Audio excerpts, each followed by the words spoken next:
উত্তরবঙ্গের ভয়াবহ প্রাকৃতিক বিপর্যয়ের জন্য ত্রাণ সংগ্রহ করতে গিয়ে বেধড়ক মার খেলেন সিপিএম নেতা কর্মীরা। রবিবার 12ই অক্টোবর সন্ধ্যায় ঘটনাটি ঘটেছে দক্ষিণ 24 পরগনার ভাঙড়ের পাকাপোল বাজারে। ঘটনায় অভিযোগের আঙুল উঠেছে তৃণমূলের দিকে। ভাঙড় 2 পঞ্চায়েত সমিতির কর্মাধ্যক্ষ খাইরুল ইসলামের নেতৃত্বে এই হামলার ঘটনা ঘটেছে বলে অভিযোগ আক্রান্ত সিপিএম নেতা পলাশ গাঙ্গুলির। তার আঘাত গুরুতর বলে জানা গিয়েছে। একটি চোখ নষ্ট হওয়ার আশঙ্কা করছেন আক্রান্ত ওই সিপিএম নেতা। সিপিএমের অভিযোগ, রবিবার সন্ধ্যায় ভাঙড়ের সিপিএম নেতা পলাশ গাঙ্গুলি, তারিকুল ইসলাম, নূর মোহাম্মদ মোল্লা সহ বেশ কিছু সিপিএম নেতা ত্রাণ সংগ্রহ করছিলেন নিউটাউন লাগোয়া পাকাপোল বাজারে। ওই বাজারেই দলীয় কার্যালয় তৃণমূল নেতা খাইরুল ইসলামের। অভিযোগ, খাইরুল ইসলাম অনুগামী কয়েকজন কর্মী সমর্থক এসে সিপিএম নেতাদের ওপর চড়াও হয়। অকথ্য গালাগালিজের পর বা গালি দেওয়ার পর কিল, চর, ঘুষি মারা হয় বলে অভিযোগ এবং স্বাভাবিকভাবে উত্তেজনা তৈরি হয় ওই এলাকায়। আক্রান্ত সিপিএম নেতা, দেখুন তার কি অবস্থা এবং তাকে কিভাবে হাসপাতালে নিয়ে যাওয়া হচ্ছে, দেখুন সেই মুহূর্তের ছবি।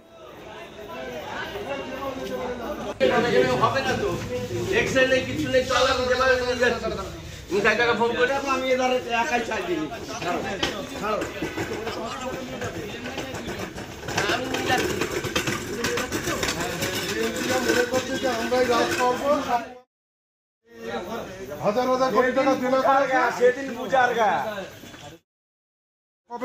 আমি এক্সরেটা করবো, এক্সরেটা করি তারপর দেখবো।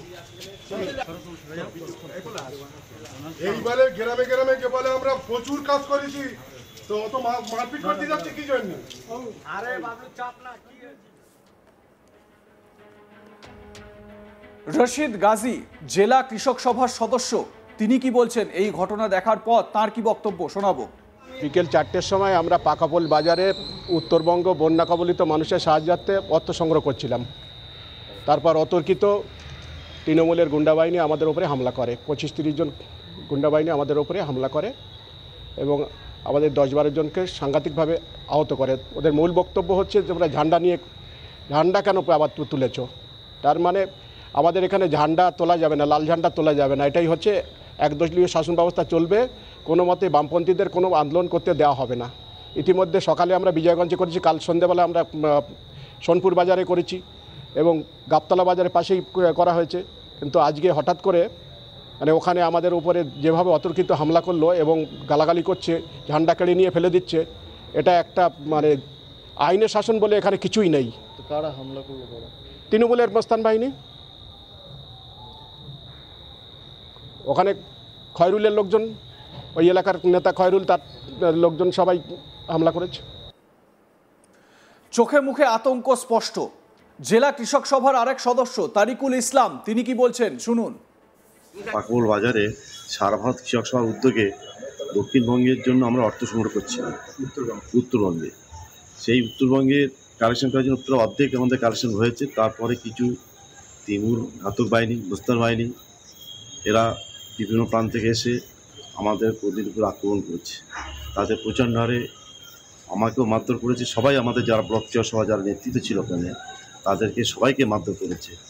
মানে তো পুরো পরিকল্পিতভাবে এটা নিয়েছে যাতে আমরা মানে উত্তরবঙ্গে যাতে কালেকশনটা না করতে পারি। সেই কারণে ওরা মারলো কেন? মারার মূল কারণ কি? ওদের মারার উদ্দেশ্য হচ্ছে, আমরা যা বুঝতে পারছি কেন যে আমরা বিভিন্ন প্রান্তে আমাদের কালেকশন চলছে।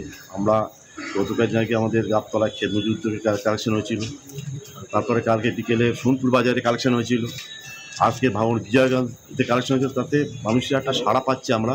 সেই কারণে আমরা যা দেখছি ওদের একটা আতঙ্ক এসেছে যে 26 সালকে ওরা মাথায় রেখে ওরা হতাশা হয়ে যাচ্ছে। এরা কারা? এদের মানবে না, হ্যাঁ ওদের না, ওদের কথা হচ্ছে সিপিএম করাই যাবে, আমরা রাজত্ব করবো কেন? তো কারা মারলো? কারা আপনাদের? এরা করছে খয়রুলি, সব লিটল বাহিনী, মুস্তান বাহিনী ছিল সব। আপনাদের কজন আহত হয়েছে? আমরা প্রায় আপাতত 7 জন আহত আছি।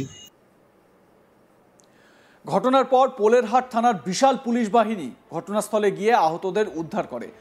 আহত পলাশের অবস্থা আশঙ্কাজনক হওয়ায় রাতেই তাকে সোনারপুরের একটি বেসরকারি হাসপাতালে ভর্তি করা হয়েছে। বিষয় নিয়ে শুরু হয়েছে রাজনৈতিক চর্চা। ভাঙড়ের পর্যবেক্ষক তথা ক্যানিং পূর্বের তৃণমূল বিধায়ক শওকত মোল্লা বলেন, বিষয়টি ঠিক হয়নি। তবে বামেদের এই কৌটো নিয়ে ত্রাণ তোলাকে ভিক্ষার সঙ্গে তুলনা করেছেন শওকত মোল্লা। কি বলেছেন শওকত মোল্লা, শুনুন। পাকাপোলে সিপিএম এর তরফ থেকে ক্রাউড ফান্ডিং করা হয়েছিল এবং তৃণমূলের আপনাদের নেতা খয়রুল মোল্লার লোকজন তারা মারধর করেছে। দেখো, আমি তো সবে তো আমি শুনছি, আমি খোঁজ খবর নিয়ে দেখব। যে কোনো রাজনৈতিক দলের নেতারা তারা তাদের মতো করতে পারে, তবে এই পয়সা তোলা অভ্যেসটাকে বন্ধ হবে না। এই যে কৌটা কালেকশন করা, যে দলের হাজার হাজার কোটি টাকার ফান্ড আছে, এই কৌটো মানে এরা কৌটনে বেরিয়েছে, আবার এদের সঙ্গে এদের দেখে দেখে বিজেপিও কৌটনে বেরিয়েছে। বাংলার মানুষ এদের ভিক দিয়ে তো ফকির হয়ে যাবে। তাই সেই কারণে দেখি ওখানে খোঁজ খবর নেই। এখন এই ভিখারিগুলো গিয়েছিল কেন, এদের যা ভিক দিবি না দিবি এদের বেকার কিছু বলার দরকার কি, দেখছেন ওটা দেখে নেবো, ওটা যদি হয় এটা ঠিক করেনি। এবারে প্রশ্ন হচ্ছে এখানে, এই কৌটো নিয়ে সাধারণ মানুষের থেকে কিছু করে টাকা নিয়ে যদি ত্রাণের অর্থ জোগাড় করা হয়, কিছুটা পরিমাণও যদি অর্থ জোগাড় করা হয়, সেটা যদি মানুষের কাছে পৌঁছে দেওয়া যায়, আর্ত মানুষগুলোর কাছে পৌঁছে দেওয়া যায়, তাতে সমস্যা কোথায়? একে ভিক্ষার সঙ্গে তুলনা করতে হবে? শওকত মোল্লা কি বললেন সেটা নিজে একজন জনপ্রতিনিধি হয়ে তিনি কি বুঝে উঠতে পারলেন না, নাকি ইচ্ছাকৃত বললেন সেখানে উপস্থিত তার যে দলের কর্মীরা রয়েছেন তাদেরকে উৎসাহ দেওয়ার জন্য? যাই হোক, সিপিএম নেতা সুজন চক্রবর্তী ঘটনার তীব্র নিন্দা করেছেন। তার পাল্টা কটাক্ষ করে সবার কথার জবাব দেওয়ার প্রয়োজন মনে করেন না বলে জানিয়েছেন তিনি। তার দাবি, জল্লাদের রাজত্ব চলছে এখানে। শুনুন সুজনবাবুর বক্তব্য। বিকেলে ভাঙড়ের পাকাপোল পরিচিত জায়গা, বাজার এলাকা, সেখানে আমাদের সহকর্মীরা তারা বন্যা ত্রাণের কালেকশানে গেছেন উত্তরবঙ্গ। গোটা রাজ্য জুড়ে হচ্ছে, গোটা রাজ্য জুড়ে বিপন্ন মানুষের পাশে বাম কর্মীরা ঝান্ডা ফেস্টুন নিয়ে লোকের কাছে যাচ্ছেন, সংগ্রহ করছেন। এবং সবাই জানেন যে প্রথম দিন থেকে রেড ভলান্টিয়ার, এসএফআই, ডিওয়াইএফআই তারা মানুষের পাশে ওখানে আছে। কিন্তু কেন তোমরা কালেকশন করবে? দিদির রাজত্বে কালেকশন কেন? দিদির রাজত্ব চলছে, আগেও কিছু করতে পারবে না, আবার লাল ঝান্ডা কেন? মানে চোখ রাগানিতে চলতে হবে।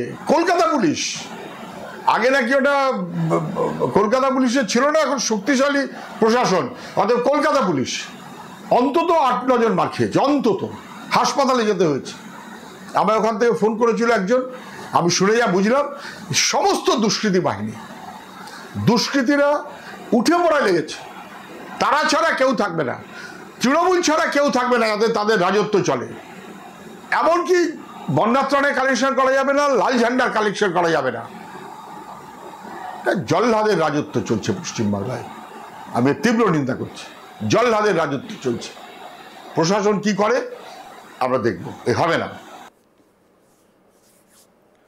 লাইক, কমেন্ট, শেয়ার করতে ভুলবেন না। দেখতে থাকুন আজ তাক বাংলা। সাবস্ক্রাইব করুন আমাদের ইউটিউব চ্যানেলটি, বেল আইকন প্রেস করুন নোটিফিকেশন পেতে।